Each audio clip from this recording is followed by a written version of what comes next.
Hey Nick, how are you? Hey, nice to meet you. How are you, Daniel? Good. Sorry for getting you up early. That's all right. Yeah, that's okay. Stop this fire a little bit. Stop the smoke a little bit. What's your name? I'm Daniel Checchin, Product Development Manager. We're just back in Pittwater at the moment, by the water, sitting around the campfire, having a couple of beers and just talking about the fun for the day. It all really didn't start to plan, did it? You found us sleeping at the boat ramp this morning. What happened? Why the tardiness?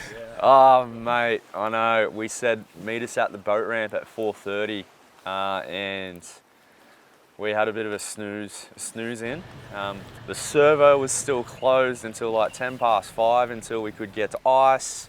So we turned up with you guys sleeping on your Pelican boxes. So yeah, rocky start, but from there it was all up. It's 9:45. We're over the shelf. What happens next? Yeah, so we found some good patches of bait. They appeared to be moving. They weren't sort of sitting on any structure or holding or anything like that. And so we marked a heap and kept circling back and zigzagging and doing the figure eights. Decided to pull the lures in, try and jig up some liveys and sort of slow troll some liveys around. That was unsuccessful. The bait just kept moving and it ended up going really deep, 150, 200 meters deep. So we went, nah, let's pull the pin on that. Our backup plan was to go up to the canyons and do a deep drop. Let's get the lures back in the water and we'll head up there. I think it was about 30 seconds after we put those lures in the water, the long rigger sort of popped and we were hooked up to a striped marlin, which I thought was a small one initially, but he put up a good account for himself, definitely. First fish on the boat, first fish for the year, and first marlin run, so pretty stoked with it. I think we were on the fish for about 35, 45 minutes, something like that. Got it to the boat, I was surprised. It's a little bit bigger than I thought. I thought it was a sort of 50, 60 kilo mark, but I think sort of that 70, 80, 90, probably 80 kilos mark. Yeah, it was a good sized fish. We decided I usually release all the marlin, first for the boat, first for the year. Decided to keep this one. So we brought the fish on board, dispatched it, got it into the fish bag, got it on ice. So it's going to be primo.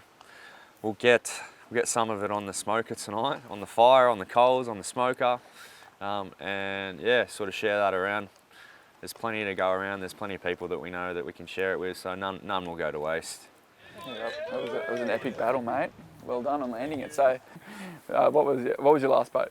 So the last boat that I had was a 5.6 metre centre console, Australian Master Marine, with a 115 Yamaha on the back. Why did you decide to upgrade from the AMM? Yeah, so I guess I had the centre console, very versatile boat, good for inshore fishing, but I was sort of transitioning to more that game fishing style stuff. I love the excitement of it, and sort of going out beyond the shelf in the centre console, you get wet and you got to deal with the weather and all that sort of stuff. I started to look at sort of an upgrade to see what I could do, something a bit more comfortable, and yeah, ended up landing on the Stabi. What model Stabi are we looking at here? So I've got a 2400 Super Cab. It's got a 250 Yamaha on the back. Why drop for the 24? Yeah, good question. I was originally looking at the 2100, and I went over to Web Marine, and they sort of ran me through the 2100. I saw the 2400 sitting next to it. It just caught my eye, and I just sort of had to have it. I took my missus down there to see the boats, and she got in the 2400, and she said, "Don't worry about the 2100. You need to have the 2400." So that sort of sold it for me. Nice. How involved were you in the build of this 2400? Yeah, so I was pretty heavily involved, to be honest. I did a lot of research. I was looking at various different boats prior, so fiberglass, aluminium. I ended up landing on the aluminium just for the fact that I did do a lot of traveling. I chased the fish, so I wanted to get the biggest boat I could and still have it on the road, still be able to tow around legally and all that sort of stuff. So that's why I sort of maxed out at the 2400. I was pretty picky with a lot of the fit out and those sorts of things. So basically stripped down the boat build as much as I could and then sort of customized it as much as I could as well. So sort of got the exploding fish rod holders. I've got the double stack rocket launchers up the top on the hard top, which gives me sort of like 17 rod holders. And yeah, so I sort of wanted to build my ultimate boat, and the guys at Stabi and Webb sort of helped me to do that. Come on, you didn't even mention the best customisation in that boat of all. The pie oven. Tell me about the Yami on the back. Yeah, so I've got the new Yami DES 250. It's like it's a new 2021 model, developed from that 425 engine. It's digital integrated steering. I've got stage 2 helm master, so I didn't go full joystick control.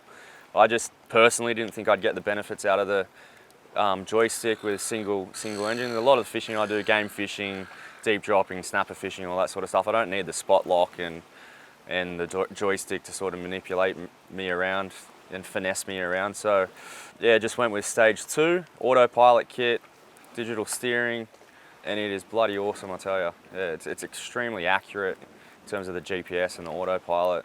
The steering is just phenomenal. It's like floating on a cloud sort of thing. I reckon that's some of the tightest turns I've seen a Stabicraft do, but just before.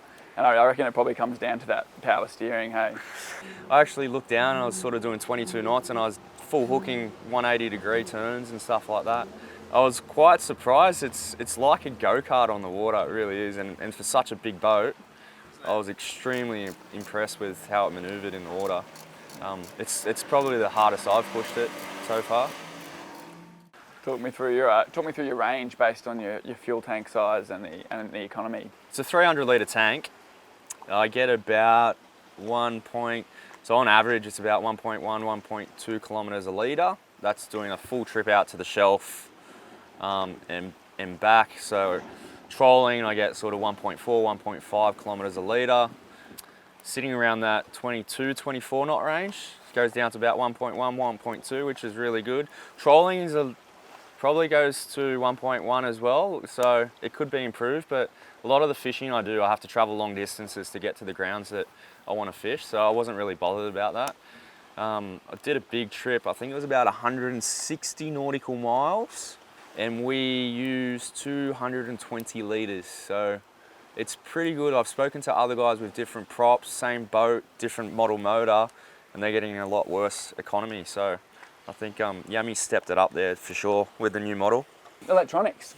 There is some pretty sweet Simrad kit in this boat. Yeah, there is, yeah. So I got the NSS Evo 3S, 16 inch, fits perfectly into the dash. I sort of upgraded from Lawrence HDS 10. So the 16 inch screen is just like a massive plasma screen in your home when that comes out. So yeah, I'm extremely impressed with it. I've got a Halo 20 Plus radar on it as well. I run the S50-100 module with, I've got a transom mount transducer, a 275L HW. The Simrads are really easy to set up as well. I mean, I think I said this to you guys today, it's like the iPhones of the sounder or sonar world. It's just easy, sort of click and play, and you can sort of work your settings out pretty quickly. And I've got it working really well. I'm really happy with it for a transom mount transducer. If I had my time again, I'd probably go a through hole. I was a bit afraid of cutting a hole in an aluminium boat and getting leaks and those sorts of things, but I wouldn't change it. I love it the way it is and getting really good readings, so happy. Things that make the boat really easy to use. So I got the Kraken outrigger bases, really easy to deploy, really easy to bring back up. I've got the precision carbon fibre poles. I think I've got 18 or 20 foot, I think they're 20 foot poles. Really, really light, really long, but awesome. I love them. Extremely strong. And then as I go down to the rod holders, I've got the exploding fish rod holders, so they're the 360-degree rod holders. For the types of fishing I do, game fishing, snapper fishing, a lot of deep dropping, just changing that angle of that rod holder just makes it so much easier. What else we got? We've got the deck armor, obviously. We've got the pie oven. I think the JL audio system, I love that. So I've got the MM100 and I've got 4 M6 speakers. Other party mode stuff, I've got the underwater lights from Aego Illumination. So they're RGB, remote controlled lights. That's probably about it, really. What do you love most about game fishing? I think it is the fact that you can go out there, you can disconnect from the world. So obviously I work in the tech industry, I'm always connected to phones and laptops and everything, and I'm available 24/7.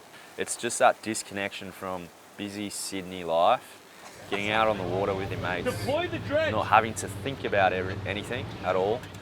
I've always been drawn to the water, so I find it very therapeutic. But at the same time, as I said, it's relaxing, but when you do hook that fish up, it's just that adrenaline rush. It's nothing like it. It's like, I've done running of the bulls and jumped out of a plane and stuff like that. I'd sort of put it in alignment with that. Like, you just get that massive rush of adrenaline when you hook up a fish, and everything's just frantic for a while. It's short-lived, like everything settles down pretty quickly, but just that high you get, I just love it. I love the being able to see the fish, like raising fish, being able to see them come up on sounders, being able to raise fish and see the bite, see the explosion of water and all that sort of stuff as well. Listening to that line peel off the Tiagras is just insane. I love that. I should have that as my ringtone. I just love it, yeah. But yeah, that's sort of drawn me to game fishing. That's what it's all about.